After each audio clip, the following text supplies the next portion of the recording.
Welcome to the Near Memo, a weekly conversation about search, social, and commerce. What happened, why it matters, and the implications for local. Here we are again for episode 62 with Greg, Mike, and David on the Near Memo, where we talk about the intersection of local, social, commerce, search, and other things.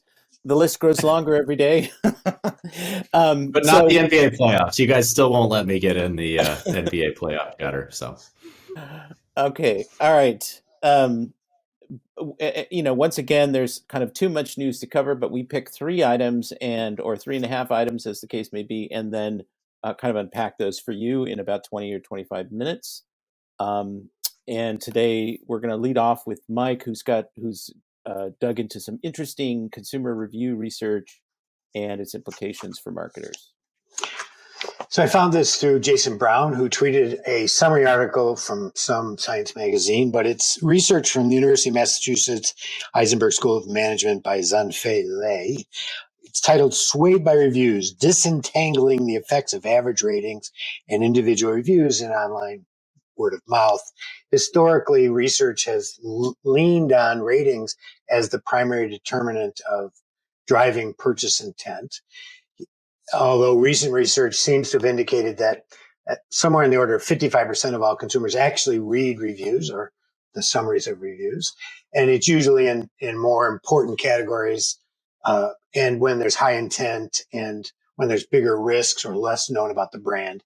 And he explored with his co-researchers whether the top 3 reviews had as much or more influence than ratings. So we had 2 hypotheses, and he developed a 3 experiment design to separate out this. And they did it with what's called a trade-off design, where they would present this information. They manipulated the content of the reviews, not the length and the ratings. So in one situation, they'd have lower 4.2 ratings and 2 positive reviews and 1 negative, and the other they'd have higher ratings but with negative content. And they determined that the 3 visible reviews, like Google shows, are more, once a threshold has been passed of whatever the rating is that people need, somewhere around 4.2. Once that threshold has been passed, then the content of these reviews becomes the primary conversion factor on people that actually look at them.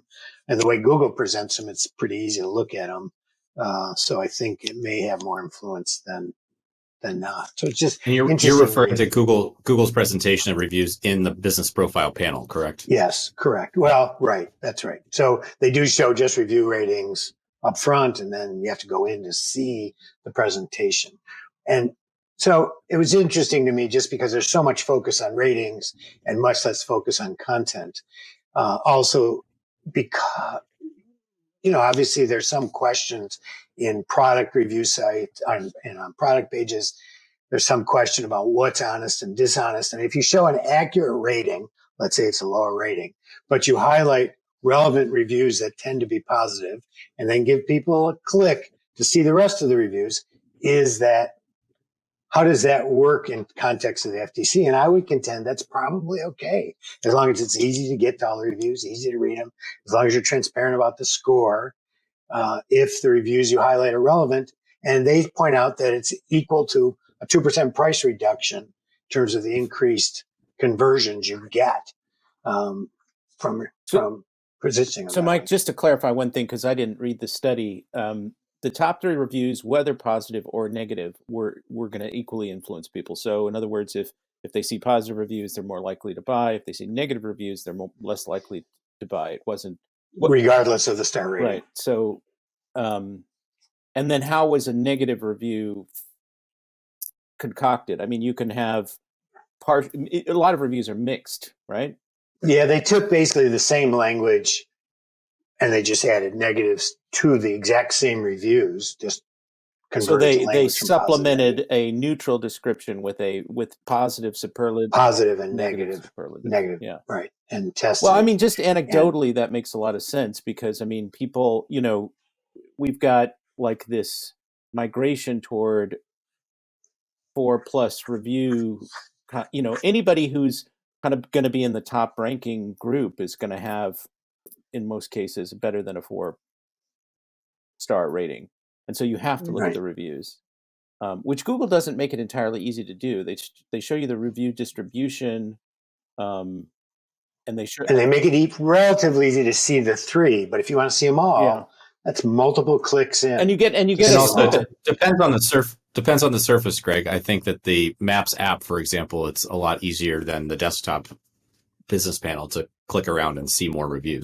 Which is amusing, since I never use Maps for reviews at this point. So I mean, I kind of do, I suppose, but not really for like. You don't use Maps as a search interface. A discovery search interface. Not really. I mean, I use it in limited contexts, or I use it for navigation, but I'm using Apple Maps more these days. But that's a different conversation. So what's the practical takeaway, Mike, for marketers? I mean, the practical takeaway is that once you've hit whatever the threshold is, 4.2, then I think the work becomes making sure you've got enough content in your reviews, more informative content in your reviews, and more positive content in your reviews, so that at Google, those are more likely to show.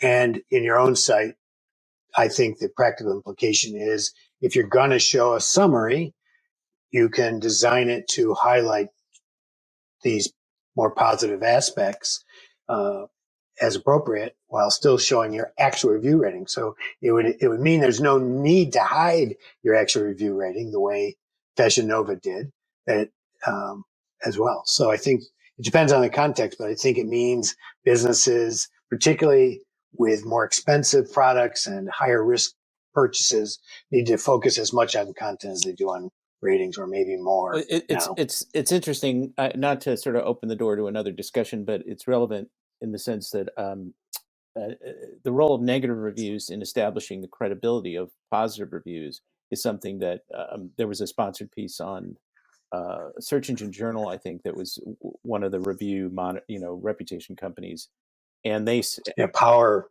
No, it wasn't Power Reviews. It was somebody else.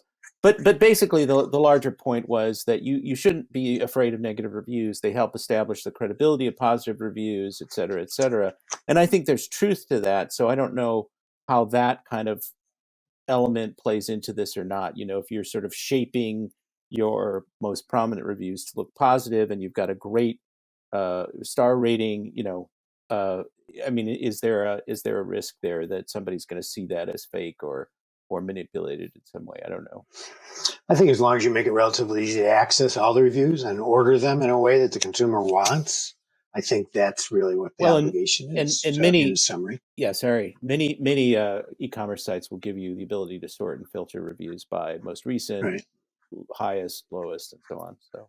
True. Right. And I think behavior at that point, once somebody starts reading reviews, probably differs a great deal. I think there's a lot of unique individualization that goes on in terms of how you relate to the content. Their theory, though, was in the top 3 that the simplified context of only 3 reviews was easier for people to remember, and thus they latched onto that rather than the distinction between a 4.3 or a 4.4 or a 4.5. They felt it was easier for people to remember the positives from the simple view of only 3 reviews. There are a lot of fascinating. Go ahead, David. I was going to say it would be interesting. It's not really a follow-up; it's more of a different survey. But I think it's pretty widely accepted at this point that the threshold is somewhere in the 4.2 range for, I won't consider a business who has, or a product that has under that rating. Bright Locals found it; these guys found it. But there was corollary research that said 4.7 was the upper threshold where trust started declining, because they thought they were likely to be fake. What is the optimum number? And I bet you that varies based on the industry and the product or service under consideration. Like, what actually is the optimum number where maybe people don't need to actually read the reviews as much, because that sort of lodges as like, okay, this is a good, this is a good enough heuristic for this being a legitimate product that has a couple problems, but it's overall worth buying. Maybe that's a piece of research for us to do. I think it's 4.4 to 4.6 or 4.7. I would say so. This is why I think it's interesting because for me it's probably 4.8.